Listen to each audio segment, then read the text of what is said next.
Okay, welcome back to the last of the series for the net map basic scans. If you got me, if you followed me this far, I am forever in your debt. Now, with that said, let's go ahead and finish this out with the good ones, the UDP scanning, and if we have time, we'll get to the fine tuning scope and performance. So, we are going to go up here. We go to start a machine. We put it over here. No, get out of here. Get out of here, bum. You drunk. Try reconnecting. Let's see what happens. Sweet. So this guy is not rocking and rolling.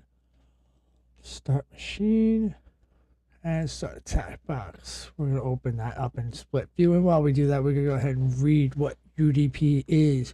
Now, UDP is User Datagram Protocol. Unlike TCP, UDP is connectionless, hence it does not require any handshake or connection for establishment. We cannot guarantee that a listening service on UDP port would respond to our packets. However, if a UDP port is sent to a closed port, the ICMP port unreachable error type 3 code 3 is returned. Come on now. You can select UDP scan with the TAC SNU option. Moreover, you can combine it with other TCP scans.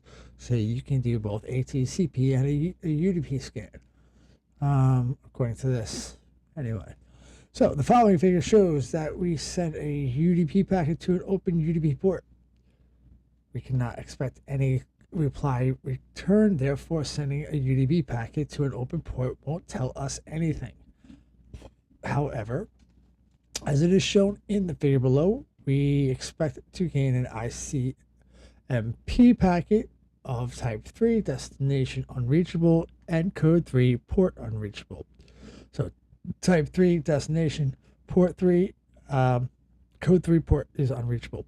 In other words, the UDP port is the UDP ports that don't generate any response are the ones that netmap will state as open.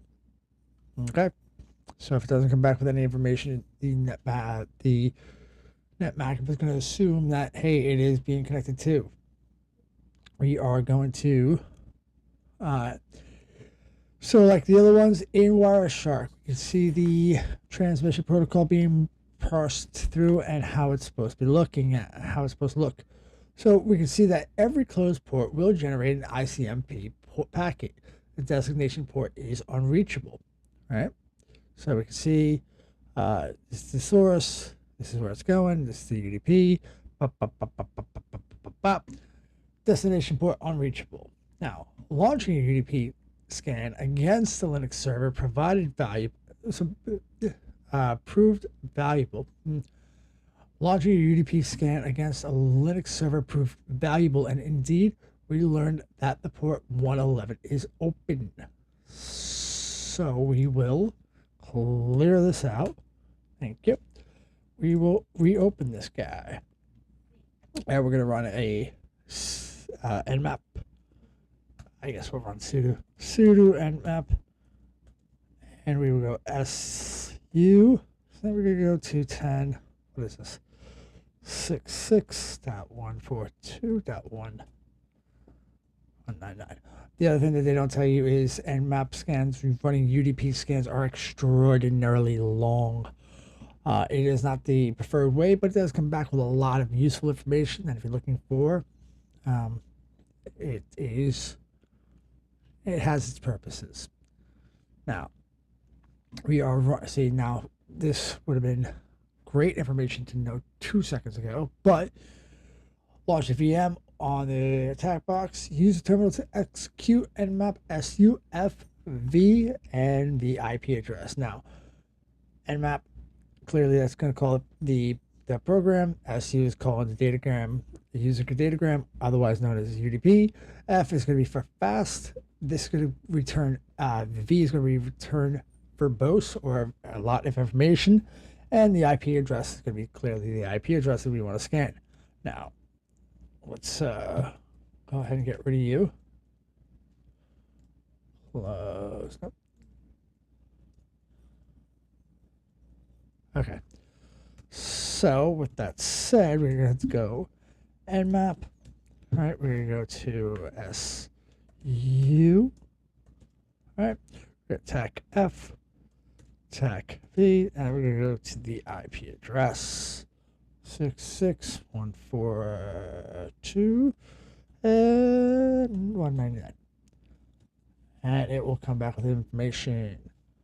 Now, what is the UDP port that is open? It's going to be 53. It's going to be 53. It's going to be 53. No, it's not going to be 53. 53 runs UDP a lot, so your domain server is usually, well, that's going to be one of the ones that you're going to see quite often in your pen testing career. Top 100 ports, port 153, running UDP. Delay, scanning, 40%, 111. It is going to be, it's not going to be UDP. Port 53, maybe. Running, what services? Could be DNS Max. Come on now. And this is what I mean. UDP is just a very long scanning profile. Even if you're using the flag F, you can throttle it a little bit more, but typically this is the drawback of using supersedes, yeah, I got it. I got the concept. Thank you. Let's just go for, oh wow. Well, it's not going to be UDP. What service? Domain. See, there it is. So your domain controllers are typically running you F53. So, no. 53 domain. Domain. And there we are. And that'll be all for this episode. Catch me for the next one in task 7 for fine-tuning scope and performance.